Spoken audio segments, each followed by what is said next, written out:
Bismillahi wa salatu wa salam ala rasulillah. Alamsa je wolum la san ba fila an mugan fila no benen zul hijja segin san ba kele ke benani binan saba hijjara la bakurbala kibariya kuma wayni anka hijido mu hijido wanani bi kononton nyona obi minani wakati na mini alasona sini o nyesin kata arafa akeneka abaro laben na chuya munna anka kila don asan kamagati ni kanate kasumina amblasira mina bi chuya munna ni wakati na ambia nyesin kata asirani kayre jugul mu to ko ONG AG oya lalu funangeno lalonia munu beta siraba jugu kan kata tungana okujija ka dangare ko konna ka sababu ka sheka wala su sheka maba mani ko kala chuya amuna ambanye sinkata barke nyagon vewa obam blakiri obe kata koro mali konna na ulu bolla katu yere kalfa dugu dola koro konna ne maba machu wala sa obseka kisi chuya amuna aw ya bismillah kuna folla Bada foli kanyesi au kelenkelena bele jelema amun sigilon ka télévision albayen la bouquet canal 193 kan application IP kan walma YouTube ka tafo page Facebook info ka wala saka kuna foli soro au fa kan na sama amba damine ambita sibila kelenkelena imam Yusuf Konatema atuye almamiye umunori la marine nami atanyana kunu ambe do ka kibar to wala alaka hinala alaka jigona nye ko manima sa ati duguchi ngaba asumaya dunyo ko meta nime banalima imakaka bantalima yanoche Amido hijikola.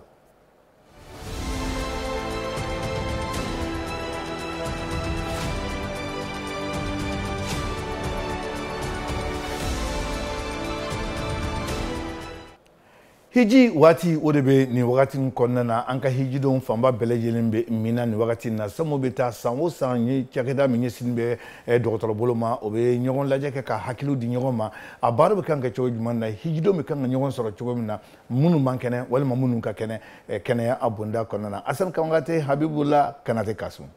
fere juma wule kan kata anga drotoro boro wala sa kaseka anga higi demu besra kene yala o ka higi bara bela jenina kaseka jabili soro ni ɲiningali na anga drotoro ye ɲɔgɔn ye bakɛ bilon walasa kaseka o hakilinaw fali kaseka bɛnkere ma tagaɲa dɔ ka o be se ka anga hegidenw ya kɛnɛya sabati ɲamima o ka se ka o ka hegi bara bɛla jɛni kɛ o kama ni jɛkuru in borofara bɛla jɛni nana o ka miiriya yira ani o ka makoya bɛla jɛni walasa o ka se ka bɛn taga sira ɲuman ka anga hegidenw ka kɛnɛya ko la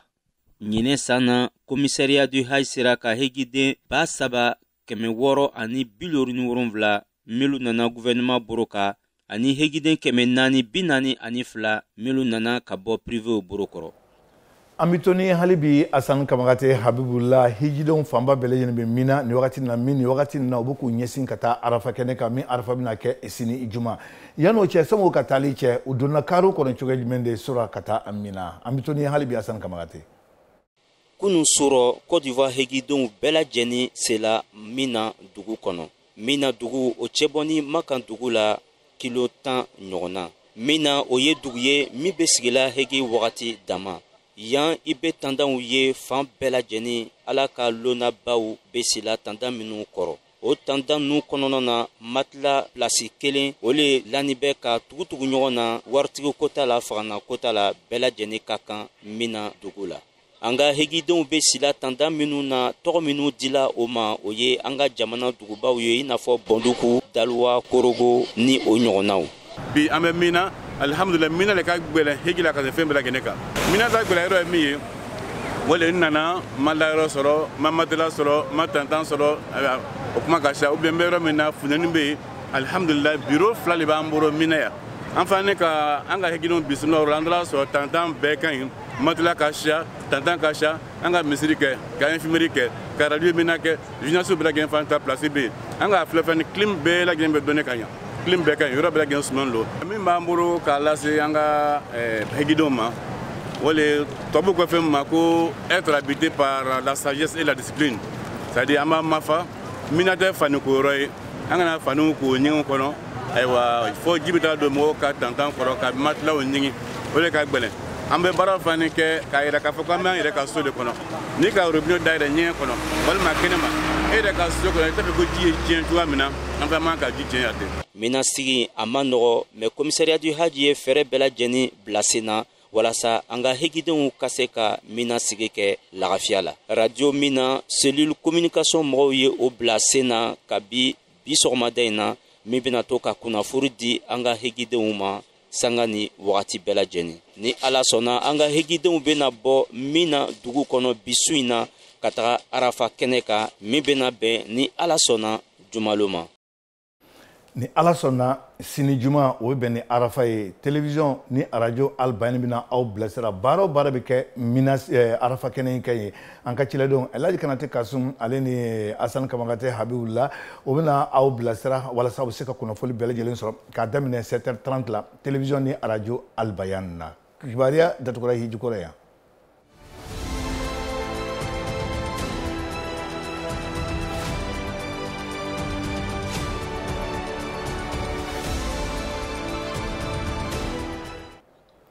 An bɛ kuma ko wɛrɛ kan o de ye an ka jamana misiri welelaw ka jɛkulu min tɔgɔ ye ko Bilal u ye séminaire kɛ juin 25 san 2000 ani san 22 a tɛmɛnen na walasa u bɛ se ka kalan sɔrɔ ni faamu sɔrɔ misiri wele ko bɛ kɛ cogoya an minnu na nin bɛɛ lajɛlen bɛna lase aw ma. Lasina Kone a bɛna min fara o kan.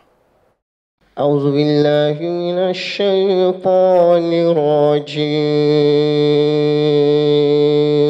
duwawudenw de kɛra ka nin baara belebele dayɛlɛ n'o ye lakɔgɔli baaraw ye ka ɲɛsin an ka jamana seliwelela jɛnkulu o mɔgɔw ma Conseil national Bilal des musiciens de Côte d'Ivoire. Ni lakɔgɔli bolodakun ye min ye o de ka dɔ fara an ka jamana seliwelelaw ka dɔnkoyaw kan walasa u ka baara kɛ a kɛcogo ɲuman bɛɛ lajɛlen la. Ni lakɔgɔli kɛnɛ wajibikɛla a y'a yira k'a fɔ ko nin ye baara nafamaw de ye min bɛ kan ka bolola walasa k'an ka jamana seliwelelaw dɛmɛ o ka se ka baara kɛ a kɛcogo ɲuman la. Kow kuncɛli kɔfɛ kumabalanin ɲɛsila a ma a damadama ma o y'o ka saba n'o ka timinandiya yira. An b'aw fo la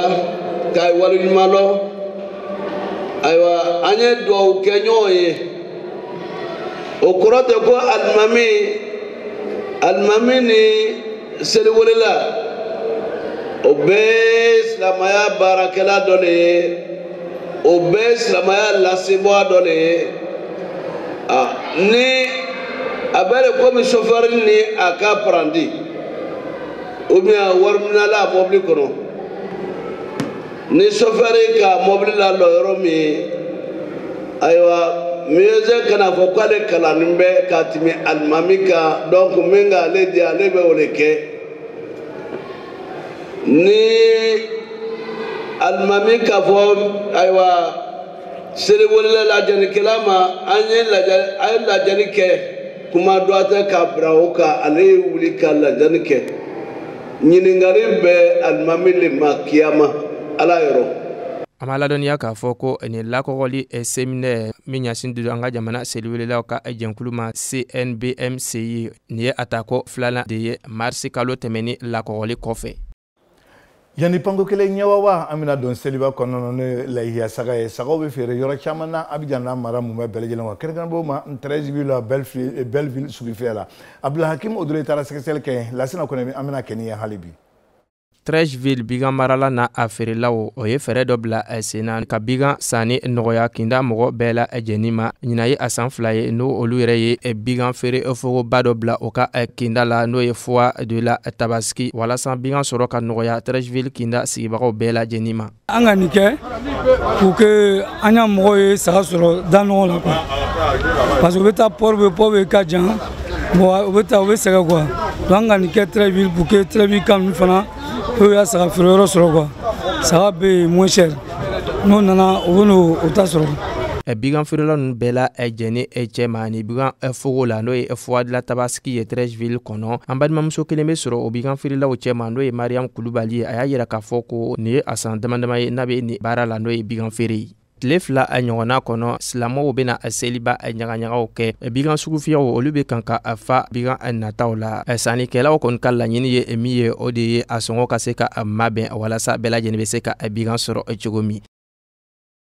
Kuma ko wɛrɛ kan nin ye a kalo kelen ni tile 7 ɲɔgɔn na a bɔɲɔngo baaraw daminɛna kabini juin kalo tile 2 n'o ye studio Modulab ko kuma min fɔra a baarakɛlaw bɛ su ani tile o b'a la aw yɛrɛ ɲɛ b'a la professeur Mboup ale fana piko ni pelu bɛɛ lajɛlen tun b'a bolo ka baarakɛlaw dɛmɛ mun kosɔn o bɛ baara kɛ su ani tile walasa studio modulable min silamɛw ye nafolo min bɔ sunkalo kɔnɔna na miliyɔn 100 ni kɔ ɲɔgɔn na baaraw bɛ sen na ni ala sɔnna a tɛna mɛn fewu baaraw bɛɛ lajɛlen bɛna di aw ma i n'a fɔ ko professeur Mboup y'a fɔ cogoya an minnu na. An bɛna kuma dɔwɛrɛ kan o de ye an bɛ taa siranna wala kan yɛrɛ jɔkulu min to ko ONG Agir olu de fara ɲɔgɔn kan ka denmisɛnninw kalan ko ɲuman na k'a yira k'a fɔ ko minnu bɛ taa tunga na sira juguw kan ale ni ka walasa bɛ se ka banbanciw kɛlɛ cogoya minnu na u kana don o jɔ kɔnɔ u y'o kɛ dɔgɔkun tɛmɛnen na Lasina kɔni bɛna min fɔ n ye o la. Ɲinaya san damadama ye banbanciya ko n'o ye terrorisme ye a bɛ kan ka ɲɛsin an ka jamanaw ma o de kosɔn wulikajɔ caman kɛn do jamana ɲɛmɔgɔw bolo ka fara kan yɛrɛ ye jɛnkulu ka walasa ka banbanciya kɛlɛ i n'a fɔ ONG Agir Ensemble ale fana bɛ kan ka wulikajɔ kɛ ka ɲɛsin nin baarajugu ka kɛlɛli ma nka o dan tɛ o kelen ma fɛn min ye immigration n'o ye ka taga farajɔ jamanaw la ji sara kan o kɛn de do ka wulikajɔ kɛ ka o bɛɛ lajɛlen kɛlɛ. Maa caman de hadariyala ni sensibilisation kɛnɛ kan ka bɔ sira ni dugudenw la o ye waliɲumandɔn fɔli ɲɛsin ONG Agir Ensemble mɔgɔw ma ka taa bɛn nin baara ɲuman ka kɛli ma. Min ni denmisɛn ta kiti ka bɛ jikandara ta sɛgɛ ma ni lahala an ni diɲɛ ta ye an bi ni diɲɛ ta an si ni diɲɛ ta ye denmisɛn hakili ma lɔ hali ka kɔnɔna nin kɛ so kɔnɔ yan n'i tɛ musa k'a sɔrɔ a yala tan n'o nin we an fɛ ne ɲɛmɔgɔ y'a kɛ u ma waa kelen i kuma mais bi denmisɛn ye waa tan sɔrɔ a ka bili kuma an ka hakili ma lɔ jikandara o bɛ diya ni ye denmisɛn kana bɔ jamana kɔnɔ biri deworomuso sugu sugu bɛɛ jija den kan den ye tu kɛrɛfɛ a ko to min sɔrɔ yan nɔ wele n'a fa b'o de jika naga ye i ko to wari ni den ka wa jika a ko to pɛdima ye yɛrɛma k'a kɛ pɛdima ye jamana ma donc mina di wolo bɛɛ y'a den ka libon kɔrɔ. An b'a ladɔnya k'a fɔ ko kan yɛrɛ jɛnkulu Agir Ensemble a ka laɲini ye fɛn min ye o de ye k'a ka baara nɔfɛ tugun n'o ye ka welewelekanw bila san ani wagati bɛɛ ka taa bɛn kɛwalew ma mun bɛ kɛ sababu ye ka kɔlɔlɔ ni nimisa ɲansi an ka jamana funankɛniw ma. Sise Dawuda Lasika Lasina Kone an bɛ foli ni waleɲumandɔn ɲɛsinw ma an bɛna taa baarakɛɲɔgɔn VOA min Tijani Wɛdrago a bɛna bilasira ka taa kiri min bɛ Mali cɛmancɛ kɔnɔna na ye Koro dugu la kɛrɛnkɛrɛnnen bolo minnu y'u taara o dogo ye maa banbanciw donna ye tuma min na an ka VOA lajɛ. Nin sifila ninnu kɔni sigilen don dɔw yɛrɛ kɔni bɛ tulonkɛ na nka u t'a kalama k'a fɔ ko lakanabaliya de kɛra sababu ye k'u lase yan bi. Kama sɔrɔ a bɛ tile damadamani bɔ lakanabaliya kɛra sababu ye kiri dugu bɛɛ lajɛlen kɔni wulila nka caman nana u sigi Koro yan nɔ. Salimata Bondu o y'o mɔgɔ dɔ ye. Marifatigiw nana an ka dugu la u y'a ɲini an ka cɛw fɛ k'an ka dugu bila ko sinon ko n'u seginna ka na k'u b'an bɛɛ faga o de kama an bolila ka na. I n'a fɔ Salimata Halima n'a ka denbayaw bɛɛ lajɛlen kɔni nana Koro. An kɔni siranna an bolila ka na wotoro de la an ka dumuni an ka fɛnw bɛɛ tora yen nɔ an bolila ka na ten wotoro la an bɛ ɲan nɔ foyi t'an bolo se t'an ye dumuni yɛrɛ t'an bolo wa an ka denmisɛnninw caman kɔni bananen don. Kiri ni Koro yɛrɛ tɛ tɛmɛ kilomɛtiri 15 bɔ ɲɔgɔn ko la kunɲɔgɔn tɛmɛnen cɛ marifatigi dɔw kɔni donna nin dugu in kɔnɔna na ni k'u ka laɲiniw kɛ. Dugumɔgɔw y'a yira k'a fɔ ko nin laɲini olu tɛ se k'a sabati o hukumu kɔnɔna na i k'a dɔn k'a fɔ u y'a laɲini dugumaw bɛɛ lajɛlen ka dugu bila yan'u ka na tasuma don nin dugu in na. Amadu Jimde ale tun bɛ nin ɲɔgɔn ye in don. Marifatigiw nana don kiri dugu kɔnɔna na ka mɔgɔw fara ɲɔgɔn kan k'u ka laɲini kɛ u ka laɲini kɔfɛ dugumaw y'a yir'u la k'a fɔ ko olu tɛ se ka nin laɲini sabati baw laɲini min don a ka giri olu ma. O hukumu kɔnɔna na u y'a yira k'a fɔ ko ni an ma dugu bila ko ni u seginna ka na k'u na tasuma don dugu in na o de y'a to an y'an ka denbaya bɛɛ lajɛlen cɛ ka boli ka na an y'an ka sumaw n'an ka fɛnw bɛɛ lajɛlen to kiri yen nɔ. Caman kɔni bolila ka na Koro dɔw kɔni taara fan wɛrɛ. Nin y'a kanu a tɔgɔ ka to dugu la ale y'u ladonbaa dɔ ye. Mali somɔgɔw don ni somɔgɔw parents don donc u nana u bolila menacer kama ko parce que u ka village menacelen don. Donc, an b'a la denmisɛnninw a bɛɛ des enfants muso ni denw donc Dieu merci ala ka mɔgɔ ɲuman n voisin a nana aide a ye balo d'u ma. Mali finitigilakaw kɔni kɛlen bɛ ka giringajɔ kɛ kiri n'a lamini bɛɛ lajɛlen na walasa u bɛ se ka jadi wale tigilamaw kɛlɛ cogo min na. Yani pango kelen ɲɛwawa masini bari 20h30 a bɛna kunnafoni di aw ma sini sɔgɔma 7h30 arafa kɛnɛ bɛna sigi radio ni télévision albayan fm na k'a daminɛ 7h30 fo ka taa se 10h la minnu bɛ makani madina o bɛna arafa kɛnɛ kan an ka ciladenw o bɛna kunnafoni caman di aw ma an bɛna ɲɔgɔn sɔrɔ sini wagati na wassalamu alaikum warahmatullahi taala wabarakatuhu